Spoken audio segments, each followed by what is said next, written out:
Hello everybody and welcome to the video lecture. So this video lecture is on Protoplast culture, its methods and significance. So here we are going to discuss about what a protoplast is and different steps involved in the culturing of protoplast and different methods used to achieve each step of protoplast culture.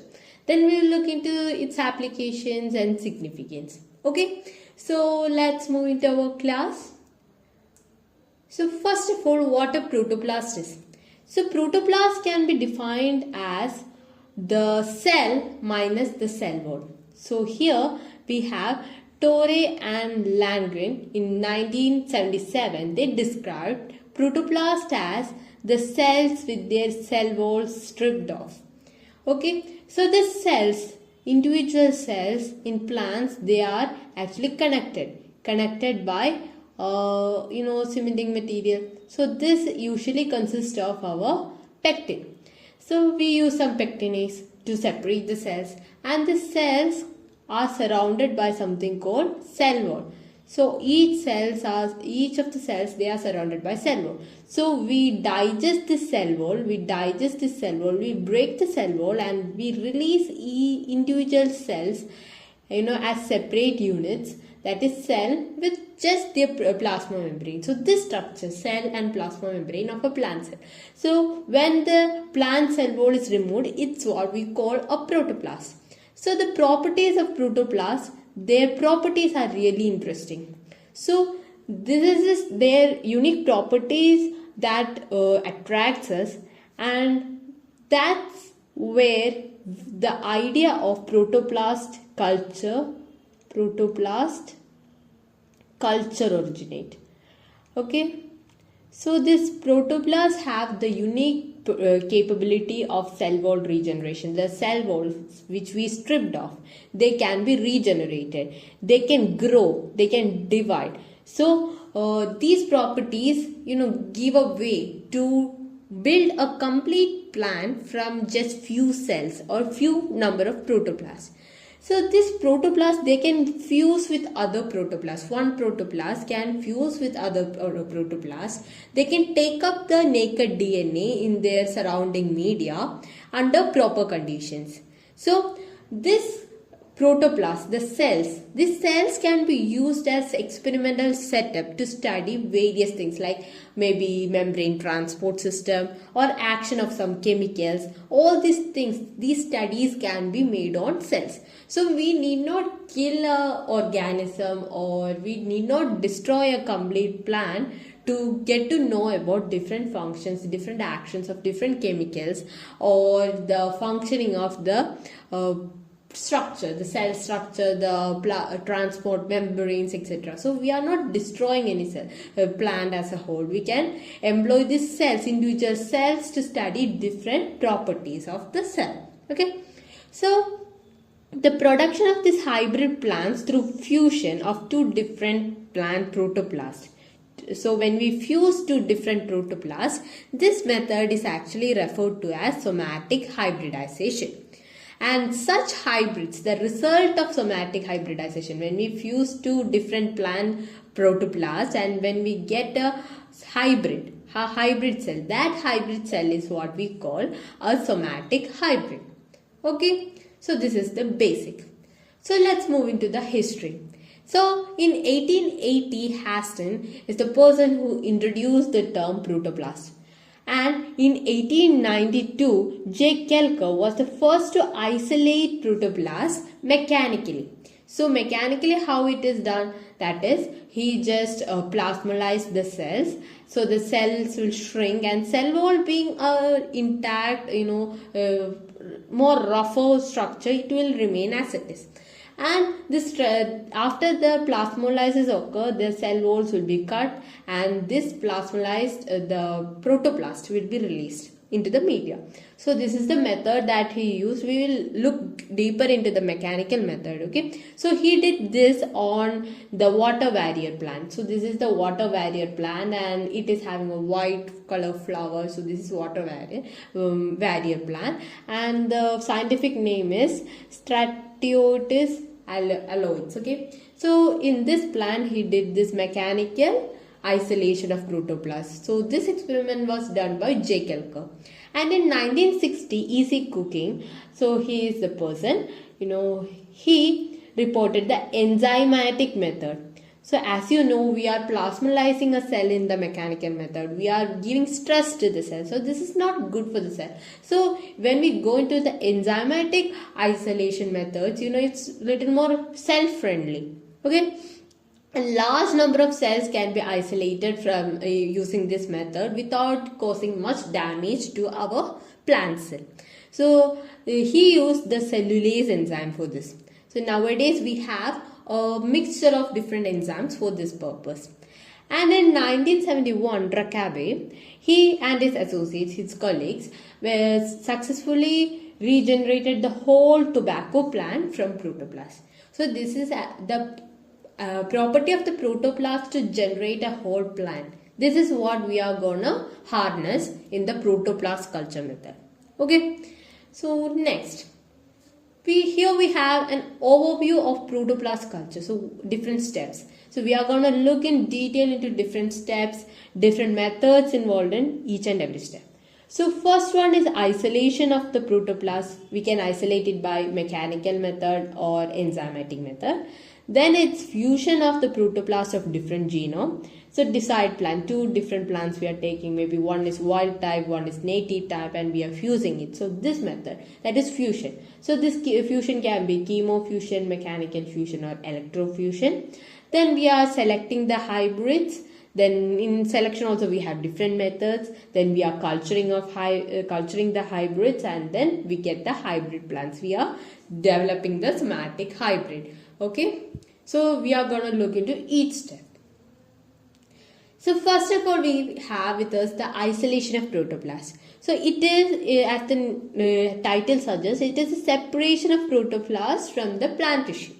So it is very important to isolate viable protoplast, uninjured protoplast as gently and quickly. So why gently and why quickly? So gently means we have to make sure we are not giving any mechanical stress. We are not damaging the cells. Damage must not occur. So this is what I explained in the mechanical method and enzymatic method. One of the major differences is that mechanical method, it's giving very high stress to the cells compared to the enzymatic method. And then quickly, why it should be done quickly? Because we are taking the cells from its natural environment, right? So when we take the cells out into a Petri plate, obviously the cells are facing stress, they are undergoing many changes. So we have to prevent these changes as far as possible. So we are quickly doing all this experiment, but yeah, quickly and precisely. The methods that we use, every step, it should be done precisely.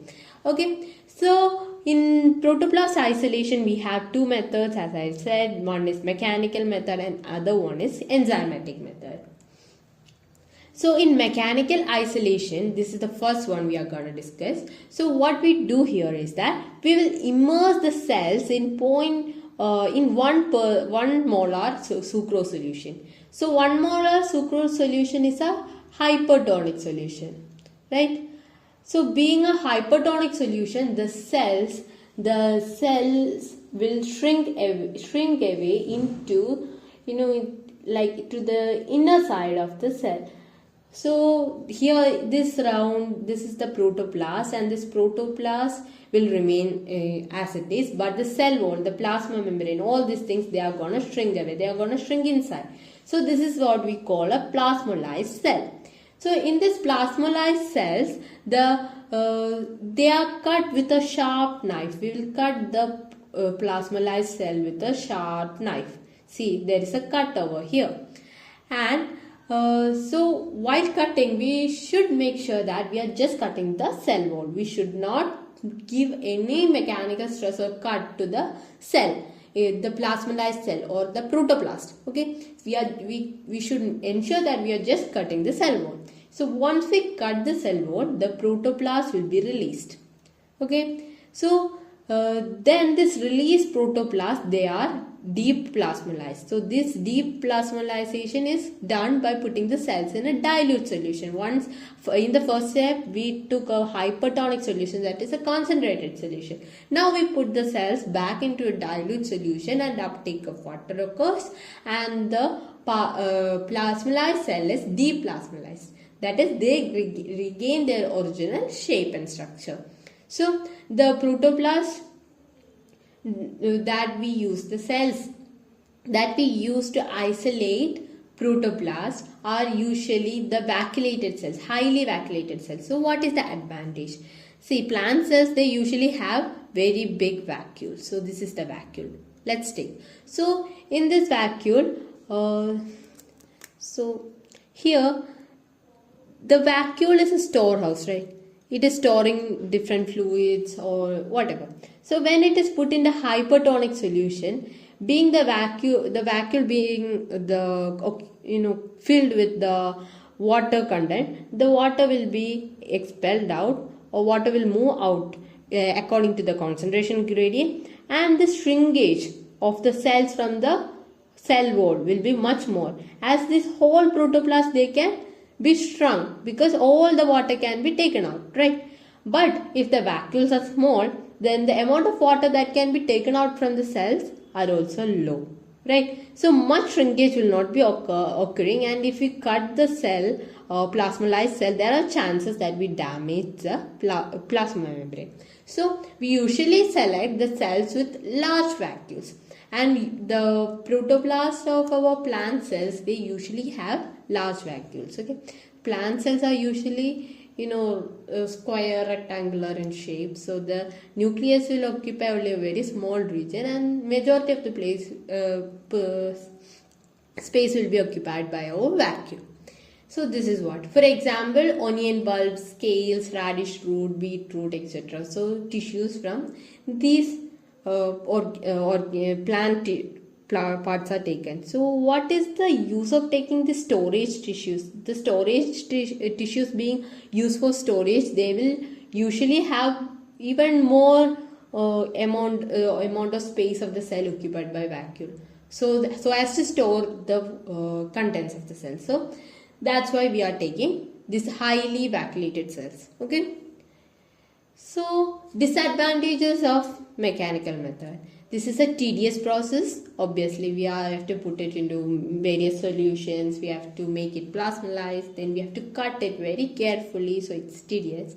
Then low protoplast viability, as there are chances that we may cut off the plasma membrane. So the viability of the protoplast are highly compromised. Then low yield of protoplast. While we are taking maybe 100 cells, there are chances that we get only 10 to 20 cells which are viable, which are intact with good protoplast. So the yield is very, very low.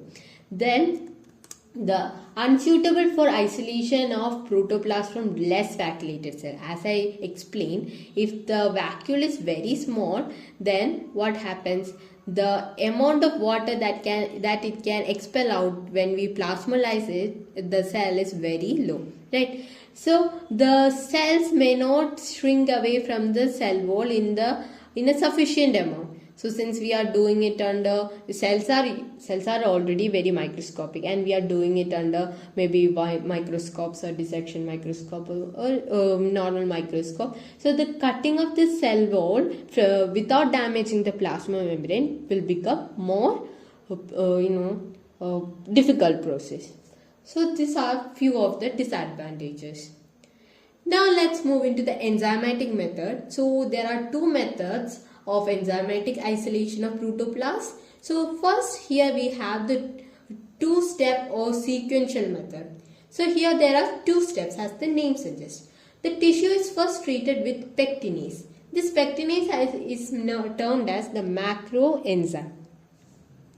So what happens here is that this pectinase is used to separate the cell. So as I said, the pectinase actually is the cementing material between cells, the plant cells. So it is a component of our middle lamella. Middle lamella is the cementing one. So we will separate each cell. So the cells are arranged, right? So this arranged cells, we are separating the cells by using the pectinase enzyme or macro enzyme. We will separate the cells into individual cells. And then we treat these free cells with the cellulase. So now the cells are having cell wall, and we will treat the cells with cellulase, and then we will get a protoplast. Okay, once we treat it with cellulase, the cell wall will be degraded, it will be cut off, and we will get the protoplast. So pectinase break up the cell aggregates into individual cell, and cellulase removes the cell wall. So that's what it is. Now in one step or simultaneous process, it's the same mix of enzymes. Okay, here this is one of the preferred method, and what happens here is that the macro enzyme and cellulase, that is the pectinase and cellulase, they are used simultaneously, they are used together. So it's very simple. In first process we are using the macro enzyme and cellulase in two different steps. In second one, that is simultaneous process, we are using it together. Okay, so this is the general process of doing this culture, that is shoot culture. We remove the leaves, we cut the leaves, we take the required parts, we incubate it in the enzymes, then isolate the protoplast. So this step, this is what we were talking about. Okay, so next we have the enzymes used, right? The enzymes that can digest the cell walls are required. So what we do here is that we understand the composition of the cell wall. So we know that the cell wall is made up of cellulose, hemicellulose and pectin, right? So what we use those enzymes that can degrade this composition of the cell wall. So we use cellulase, hemicellulase and pectinase. So these enzymes can respectively degrade the cellulose, hemicellulose and pectin, right? So these there are many mixture of enzymes or isolated enzymes. They can be commercially available. So they are available in the markets. We can buy it as a combination, or we can buy individual enzymes and we can use it for our process. And the pH that is usually preferred is 4.5 to 6, and the temperature preferred is 25 to 30 degrees Celsius. And the incubation period, the time for which we have to incubate the cells in the cellulase or the enzymes, it can range from half an hour to 20 hours. So it will depend upon the cell type, the composition of the cell wall and so on. Okay. Now we have the advantages of enzymatic approach. First advantage is that the cells are intact and are not injured. As when we look into the case of mechanical isolation of protoplast, we saw that there are chances that when we cut the cell wall, the plasma membrane may also get damaged. So such kind of damage do not occur in this case. And it can be used for a variety of tissues and organs such as fruits, roots, petioles, any cell. Most of the cells, they have almost the same cell constituents, right? So we can use it for a variety of tissues. Then osmotic shrinkage is minimum. We are not giving any type of osmotic stress. This osmotic shrinkage, that is plasmolysis, actually causes osmotic stress to the plants. So it will damage the protoplast or the plant cells to some extent. So this is not occurring here. And then protoplast is readily obtained. It's readily obtained. We need not, we are degrading the cell wall. We need not separate the cell wall from the protoplast by centrifugation and such methods, because we are degrading the cell wall. The cell walls are getting degraded. So we are getting the required part, the protoplast, we are readily obtaining it, right? Then the high yield of protoplast. So in mechanical method, we saw that when we cut the protoplast, there are chances that we lose cut the cell wall. There are chances that we lose the protoplast. So the yield is low. But here, damage to the protoplast is not occurring, right? So the yield of protoplast is comparatively higher. Now let's look into the purification of protoplast. So now we have a mixture. So this mixture may contain cell debris, the degraded cell walls and the middle lamellar constituents, and also the required, our target cell, that is the protoplast.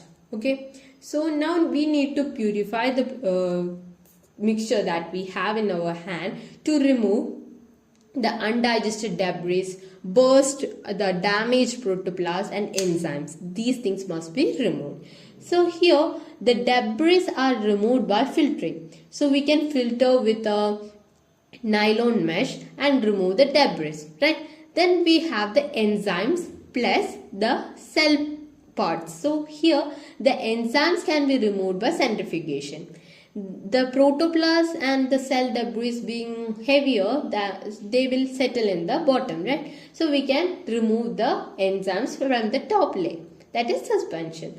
The liquid part, we can remove the liquid part, and then we can take out the pellet which consists of protoplast and other things. Now we can resuspend the pellet, and then again we can centrifuge it to separate the broken protoplast from the intact protoplast. So the intact protoplasts are separated from broken protoplasts through centrifugation and removed by pipette as they get collected at the top of the tube. They will have all this broken protoplast, and this intact protoplast will be there as a pellet. You can take it out. Now we got the protoplast, but are we sure that the protoplast that we have in our hand are really good? Are they of good quality, or will they grow, or are they viable? All this information are hidden, right? So we need to find out how good the protoplast is. What is the quality of the protoplast? So for assessing the quality of protoplast, we have several methods, few of which are mentioned here. So fluorescent diacetate staining method, FDA staining, we call it as FDA staining. So here what happens is that the dye, fluorescent diacetate dye, it will get accumulated in the viable protoplast. So the protoplast which is showing the fluorescence can be collected as they will be the viable ones. Okay, so this is the first method. In second method, we have phenosafranin stain. So this is safranin stain, right? Phenosafranin stain. The specialty of this stain is that it can only be uptaken by dead protoplast. So what happens here is that we have plasma membrane, right? This plasma membrane is selectively permeable. So it does not allow any thing to pass into the cells. It is a selectively permeable membrane, right?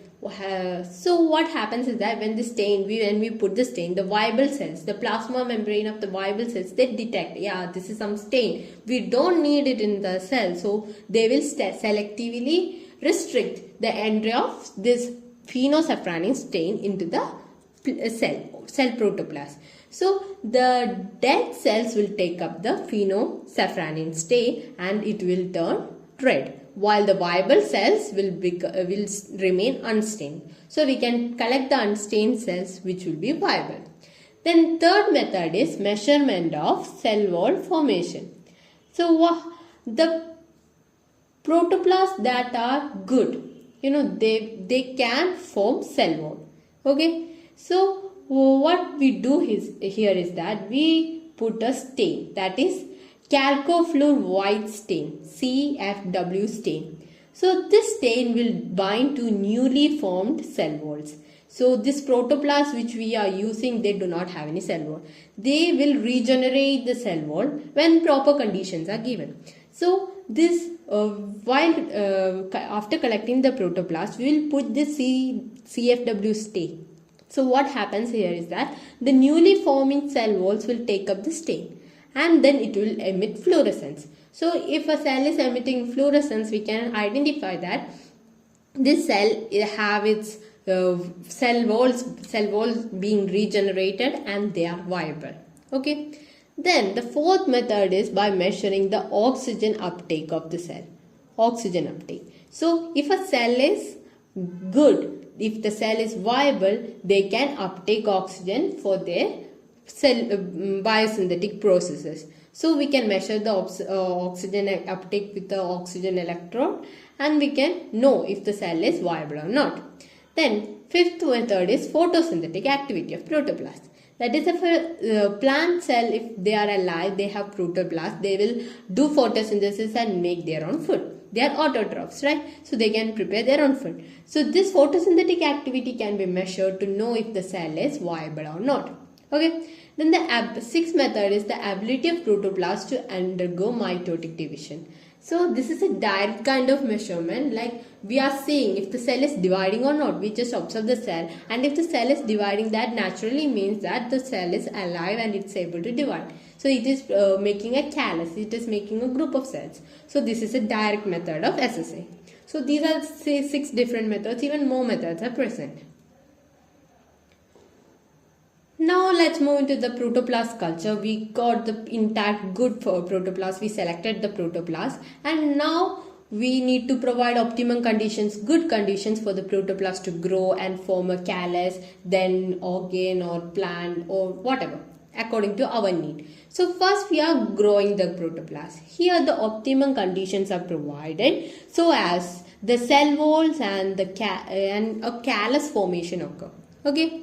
So optimum condition means the optimal density of the culture. If the cells, the protoplast that we have collected, if they are densely packed into the culture media, can they grow optimally? No, their growth will be restricted. So the density of culture will be taken into consideration. Then optimal auxin to cytokinin ratio. So auxin, if the ratio of amount of auxin is high compared to the cytokinin, then root formation will be occurred, and if the cytokinin is more than auxin, then shoot formation will be triggered. So this kind of auxin cytokine ratio adjustment is very crucial in our protoplast culture. Then glucose and sucrose level should be also optimum. Then we need to maintain a osmoprotectant environment for the cells to grow. The cells should not be under any osmotic stress. The temperature preferred is generally 20 to 28 to 30 degrees Celsius. Then pH 5.5 to 5.9. Okay. So the new cells that we collected, the cells that we have, our target cells, they will increase in size, they will increase in number, and then the induction of cell division, that is callus formation, will occur. Okay, so first cell division may occur after 2 to 7 days of culture, and there is this will result in small clumps of cells. Okay, with these clumps of cells are usually called as microcolony, and this microcolony formation will occur within 1 to 3 weeks after the initial culture. So let's look into generation of complete cells from clump of cells. So this clump of cells we can call it as a callus. Okay, first it actually depends upon our need, what we want. Do we want a complete plant, or do you want just some part or organ of the plant? So according to our need, we will direct the growth of this callus. So first thing, we can do organogenesis from the callus. We can just make particular organs from the calluses. And second thing is that the microcalli can be made to develop into somatic embryos. We know the embryos, right? We have the globular embryo, then triangular embryo, heart-shaped embryo, torpedo, and mature embryo. So we get a callus, a very large number of cells, that is a callus, or aggregate of cells, a clump of cells. So from this clump of cells we can generate the embryo. Okay. Then this embryo can gradually develop into a mature plant. So whole plant generation can be done, or a organ generation can be done, depending upon your need. Each company, each factories or the laboratory that produce this plants via protoplast culture, they will have an aim to regenerate maybe some part of plant or a complete plant. So depending on their aim, the procedure they adopt differs. So if they are focusing on a particular organ, then they go for organogenesis, and if they are focusing on a complete plant, they go for somatic embryogenesis. Okay. Now we have the culture media. So the protoplasts are cultured on semi-solid agar or liquid medium. So it's not necessary that we completely depend on semi-solid agar or liquid medium. At times we can use both. That is, we can allow the cell wall development in a semi-liquid medium and then we can transfer it into a agar medium. So the initial protoplast being delicate, very delicate structures, the callus, we can allow the cell wall formation in a liquid medium and then thereafter we can transfer it to a agar medium.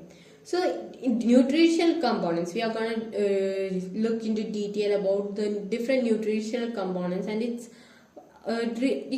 need in the culture media. Okay. So in general, the nutrition requirements of protoplasts are similar to those of culture plants. So since both are just plants, they are plants. So the nutrition requirement is somewhat similar.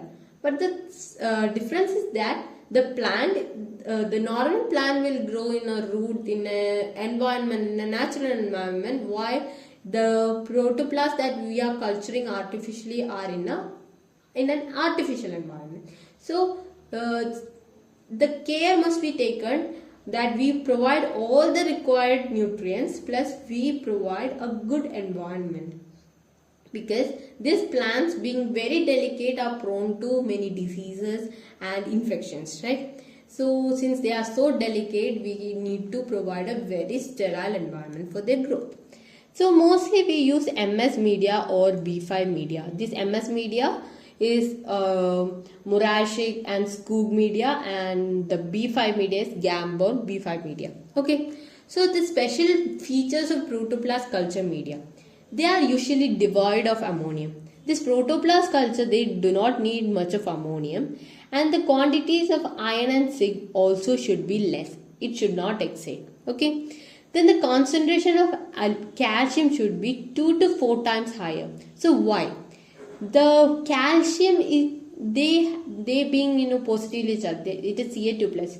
So they have the ability to neutralize the charges on the cell membranes. So cell membrane, they have some charges. So calcium being Ca2 plus, they can neutralize the charge, and when this neutralizing of the charge occurs, they can stabilize, they can increase the membrane stability. Okay, so this calcium is required for membrane stability.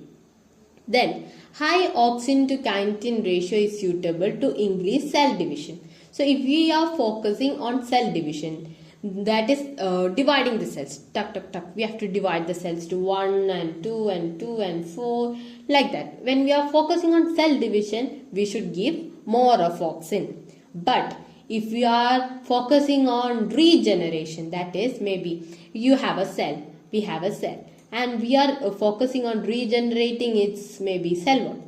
So we are focusing on regeneration. If regeneration is our aim, then we have to provide more of cytokine or kinetin, okay, than oxygen. So this should be kept in your mind. Then the glucose is the preferred source. So glucose is ideally the preferred source for many, and the preferred carbon source. Okay, so although we can use a combination of glucose plus sucrose, as they are plants. Okay, then vitamins, they are also required for our protoplast culture. Now let's move into the culture methods. So culture methods, first one we are going to look into is the feeder layer method. So this method is actually suitable for growing very limited number of protoplasts. So here what we focus is that we do not focus on the number of cells. We focus on the activity, metabolic activity of the cells. Okay, so we try to restrict the division of the cells. So for that, we take the cells and irradiate it with the X-rays. So once we irradiate it with the X-rays, the divisional property of the cells will be lost, and they will maintain the metabolic activity. So metabolic activity of the cells are intact, and then we will we will plate the cells on the agar, semi-solid agar, and we will allow the protoplast to grow, the metabolic activities to take place, and then we will collect the required product. So this is the feeder layer method.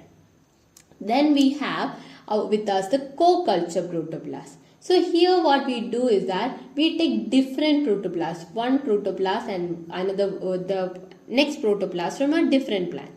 Okay, so in this culture, one of the protoplasts, they will be fast growing. Okay, so once the protoplast grows, they secrete the growing protoplast will provide the growth factors and the required chemicals for this slow growing protoplast. So this slow growing protoplast will be in the media, okay, culture media, and this fast growing protoplast being fast growing, they will grow, they will produce many growth factors and all the required chemicals into the media, and these chemicals can be taken up by this slow growing protoplast. So the advantage here is that we need not provide extra chemicals and extra growth factors for this slow growing protoplast. They can take up their required nutrients and growth factors from the byproducts or the products released from the fast growing protoplast. So that is the advantage. And one thing that we need to note here is that this culture is used for two different types of protoplasts that are morphologically distinct. So when we look into our culture plate, we should be able to identify, yeah, this is the first one and this is the second one. A morphological distinction between two protoplasts are necessary. Hope you understood. Okay. Now we are going to move into the micro drop culture. So here the specially designed dishes. The dishes are called cup rack dishes. So these dishes are used. So these dishes, they have a outer chamber and inner chamber. Okay. So this outer chamber, they will be filled with water. This is used to maintain the humidity in the culture plate. And this inner chamber, they will contain several wells. The many wells will be there in the inner chamber, as you can see, and the individual protoplasts will be cultured in each well.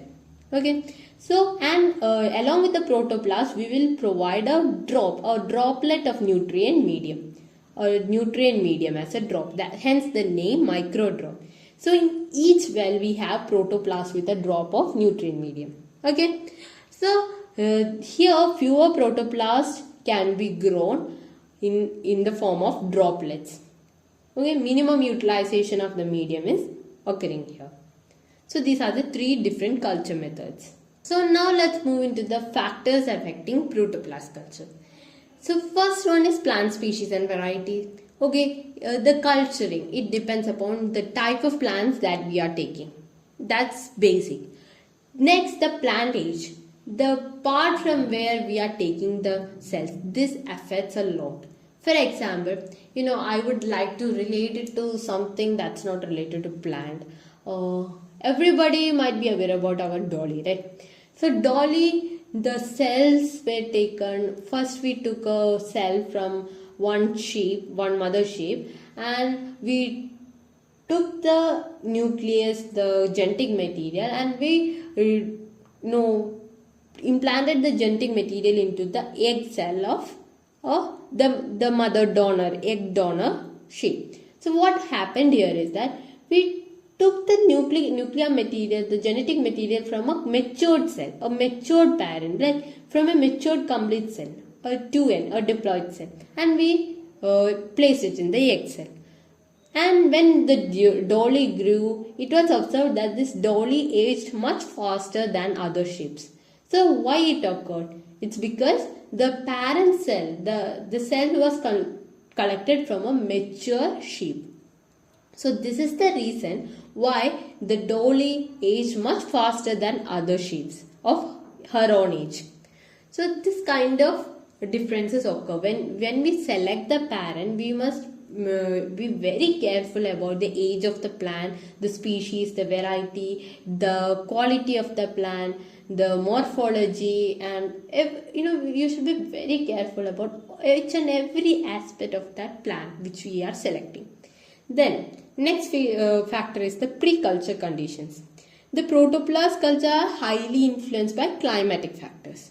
Okay, so we need to modulate the climate factor. Since we are growing the protoplast in an artificial media, we have to be very careful about the conditions that we are providing. Then pre-treatment to the tissue. So usually we treat the tissues with mercury chloride and such chemicals. So this treatment can actually cause damage. Okay, damage to the cells, and this damage to the cells can affect the recovery of the viable protoplast and the plating efficiency.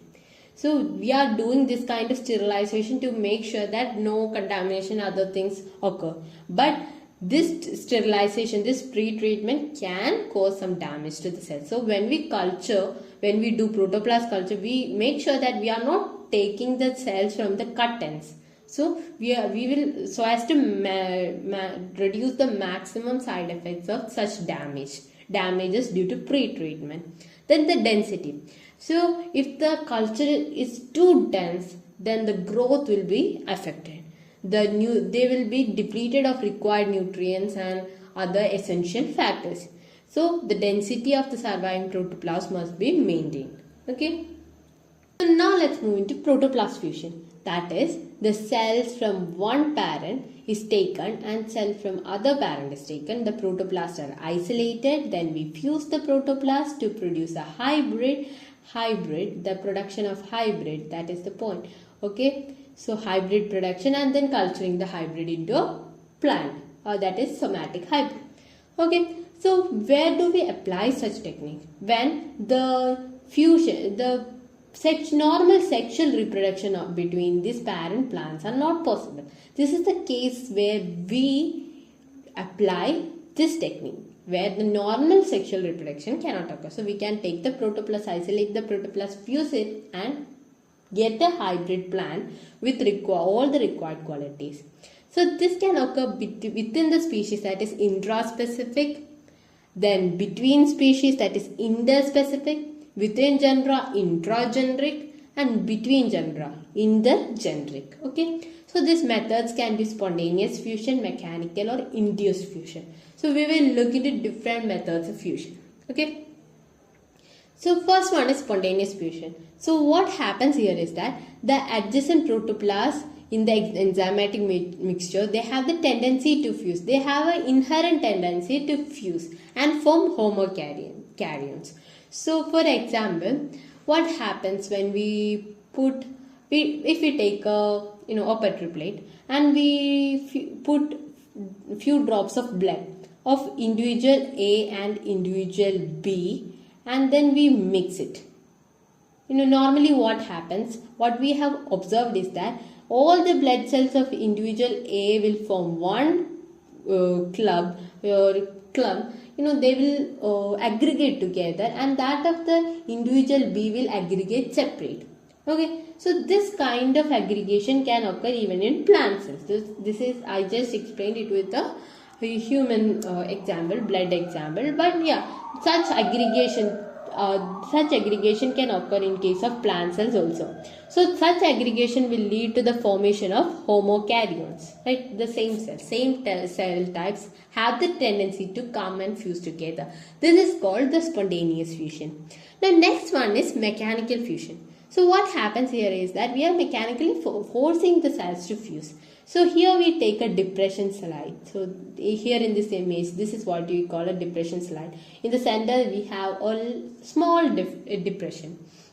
So a concavity in the central part of the cell is there, central part of the slide. Okay, so this depression, inside this depression we will put the protoplast with the media, and we will give gentle tapping. Okay, gentle tapping is given, and this gentle tapping will force these two protoplasts to fuse.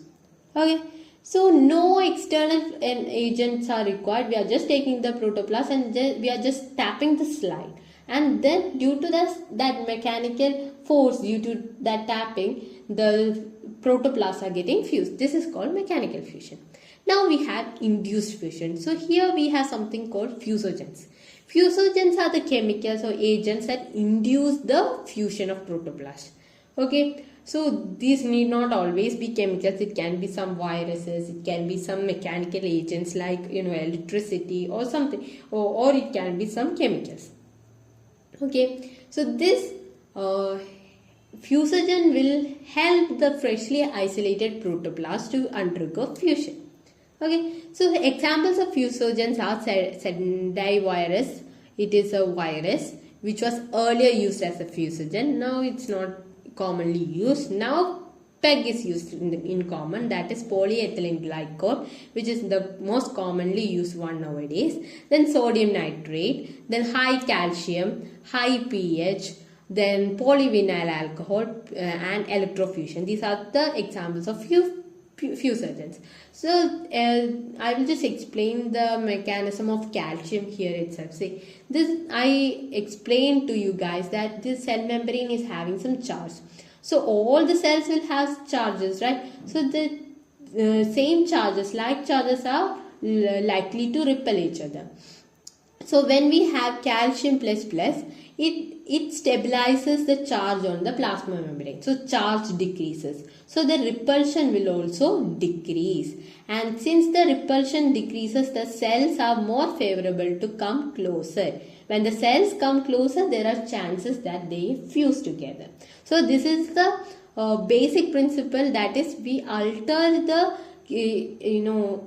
charges on the plasma membrane to make the cell come closer and hence making the cell fuse. Okay, so let's move to different types of fusogens, how they are working. So first one we have with us is the electrofusion. So when the protoplasts are placed in a culture vessel fitted with microelectrodes, we have the culture vessel and we have microelectrodes, positive and negative. So we have microelectrodes and we just give a electric shock. Okay, or minute electric shocks are given. So when these electric shocks are given, the protoplasts are induced to fuse. So this is also occurring due to the changes in the plasma membrane charges. Okay, this is very simple and it is very quick and efficient method. And the cytotoxicity also do not occur. When we consider the chemical method, there are chances that the cells become cytotoxic in response to the chemicals. So such kind of problems do not occur in this case, but the limitation is that it requires specialized and costly equipments. This microelectrode, all these things, glass capillary microelectrodes are usually used and these are very costly things. Next we have with us the polyethylene glycol fusion, PEG fusion. Okay, so this is the most commonly used nowadays and it have a very high success rate as the PEG is a very potent fusogen. So this method can be applied to a very high variety of plants. Many plant species can be used because the PEG is not selective. Like it is not selective that it will only fuse some kind of plants. No, there is no selection type of thing in the PEG. So it can be applied to a variety of plant species and this isolated protoplast, they are taken. So equal volume of the PEG is also taken. First we take the isolated protoplast. Let's say we are taking 1 ml of the isolated protoplast. Then we will take equal amount of PEG, which is 28 to 56% PEG solution. Its molecular weight comes around 1500 to 6000 daltons. So we take both things in equal volume in a tube. Then this PEG will enhance the fusion of protoplast and then this tube is shaken. The tube will be shaken and this contents will be allowed to settle. Okay. So the settled protoplast, they will be washed and then taken. By the time the fusion must have occurred and we collect the fused cells. So the advantage is that it is highly reproducible and it have high efficiency to produce the heterokaryote. Then low toxicity to cells compared to other chemicals which can act as fusogens. Then it has reduced formation of binucleated and heterokaryons. So we will explain this. At times, when the cell fuse, first the fusion of the cytoplasm occurs, and then the fusion of nucleus will occur, right? So at times this fusion of nucleus may not occur, and then it may result in the formation of binucleated types of cells. So that kind of binucleated heterokaryon formation is much low when we use PEG. So then the PEG induced fusion is non-specific. As I said, it can be used for a variety of different plants. Now we have the mechanism of fusion. So first step in the fusion is the agglutination. Agglutination means the cells, the protoplasts, come in contact with each other. So how do they come in contact with each other? That is, they have some stability in their membrane so that they can overcome these repulsive forces and come together. So as I explained, by using calcium, so the charge in the cell membrane is reduced and the cells can come together. That is agglutination or adhesion of the cells. Then the cell membrane fusion occurs. So when the cells come together, the joining point, it will form a fusion. And this fusion, the fusion between cells, it's the plasmodesmata, right? So cytoplasmic bridge formation or plasmodesmata formation between the protoplasts will occur. So this is a more of a stable connection between these two protoplasts. And this fusion can be enhanced by high pH and high calcium, or high temperature and high concentration of PEG. So we will look into the action of each and everything, right? Like the high pH and high calcium ions, they will neutralize the surface charges. So when the surface charges are neutralized, the repulsion will decrease and the protoplast can come together. They can come closer. So this helps in agglutination. Then high temperature, when the temperature is high, we know that the plasma membrane is made up of lipid bilayer, right? Lipid bilayer, we have lipid bilayer. So this is the lipid bilayer, and when the temperature is high, the intermingling of this lipid layer occurs. So when the lipid layer of two cells, both the cells are made up of lipid bilayer. So when the temperature is high, they can intermingle, thereby helping in the agglutination and formation of the cytoplasmic bridges. Then PEG, polyethylene glycol, it also causes rapid agglutination and formation of clumps. The cells, the protoplast cells, they clump together due to the presence of PEG, and this results in the formation of tight adhesion. Okay. Then the formation of heterokaryon. So heterokaryon means hetero, to different, karyon, that is nucleus. So with the protoplast, once the protoplast they are fused, that is first the plasma membrane will fuse, then the cytoplasmic exchange, that fusion will occur, then the fusion of nucleus will occur. Okay, first once the protoplast they are fused, the cells, the morphology of the cells will change into somewhat a round type, right? The morphology, the fused cell will become rounded, and then the formation of homokaryon and heterokaryon will occur. So let's look into that, what these things are. So nuclei of protoplast, once the protoplasts are fused, it is not necessary that the two nucleus will also fuse. At times they can fuse, at times they need not fuse. So if they do not fuse, the cells are known as heterocyst. So this condition, when the nucleus are not getting fused, they are called heterocyst.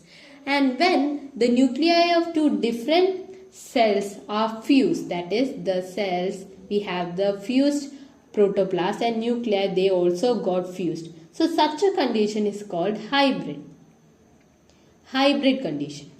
And we have a third condition, that is the protoplast they are fused, the cytoplasm got fused, but one of the nucleus it got degraded.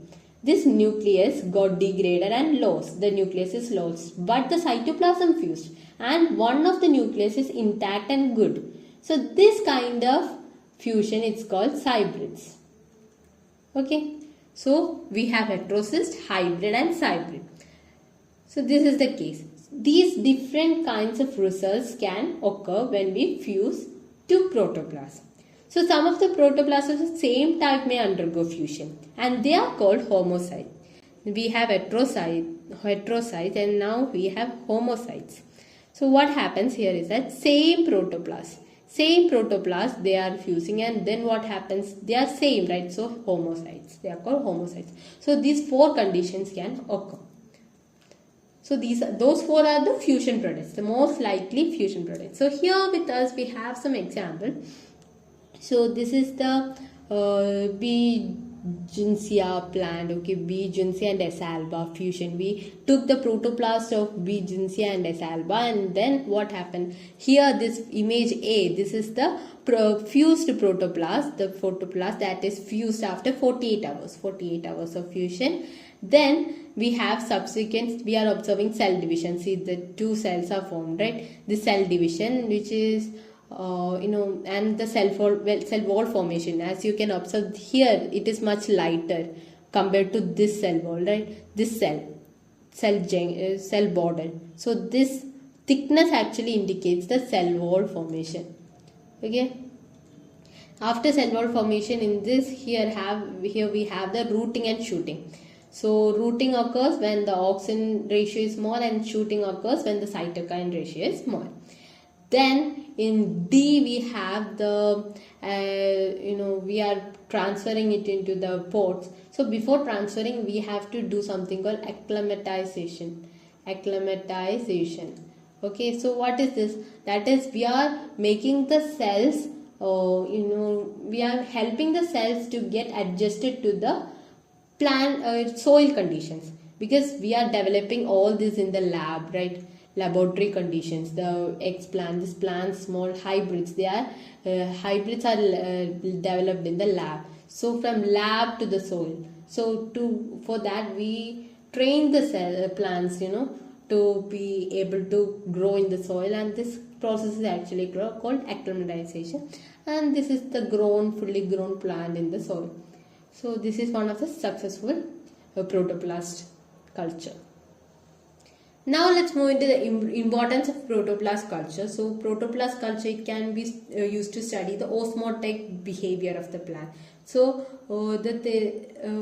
we can get to know how the cells respond to different osmotic conditions. That is how it responds in a hypertonic, hypotonic or isotonic solution. Then we can study different actions of different phytohormones like auxin, IAA, indole acetic acid, that is auxin, and such phytohormones. Then we can study the formation of plasma, lemma, and then study of cell wall formation, because we are stripping off the cell walls and the cell walls are being regenerated in the protoplast, right? So we can study the cell wall formation. Then organelle isolation, we can make specific organs from the cell callus of cells, so we can isolate the organelles.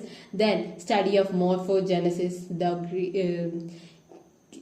formation of different morphological features of a plant. Then virus uptake and its replication, the replication of virus in the plant cells, that can be studied. So if we understand the replication of certain viruses, economically important ones that cause damage to our plants, we can find a solution to the viral attack. Then study of photosynthesis and gene transfer. Then applications and significance of protoplast fusion. Protoplasts are of this can be used for sexually sterile plants. So if we have a good quality plant, but if they are sexually sterile, we can apply this approach, and we can produce maybe a hybrid which is diploid and which is sexually fertile, which is a fertile plant. We can produce fertile plants. That can be one thing. And then next thing is that it helps to overcome the sexual incompatibility barriers. That is, maybe fusion or natural sexual reproduction of two different genera may not be possible, right? But if we can use this method, the thing is that we can make it sexually compatible, and we can just isolate the protoplast and fuse it and get a hybrid plant, right? So that's possible. Then it helps in production of disease resistant or insect resistant plants. So we can take up wild plant and we can isolate its protoplast. The wild plants are usually resistant to diseases and insect pests, so that can be done. Then it helps to enhance the productivity of crops. Then it helps in monoclonal antibody production. Antibody production can be done on these cells. Then other applications of protoplast and their culture. The protoplast in culture can be regenerated into a whole plant. Whole plant production can be done. That is hybrid. Somatic hybrid production can be done. So it is easy to perform single cell cloning with protoplast.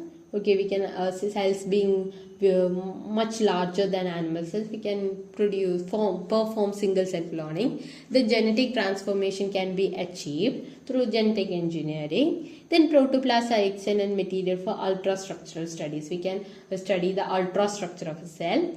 Then what the things that are inside the cells, right? That one. Then isolation of cell organelles, that which we already discussed. Then chromosomes, isolation of chromosomes, though it is also very easy in the protoplast. Then it is useful for membrane studies, that is transport and uptake of different materials. We can study those membrane transport systems. Then isolation of mutants from protoplast culture is very easy.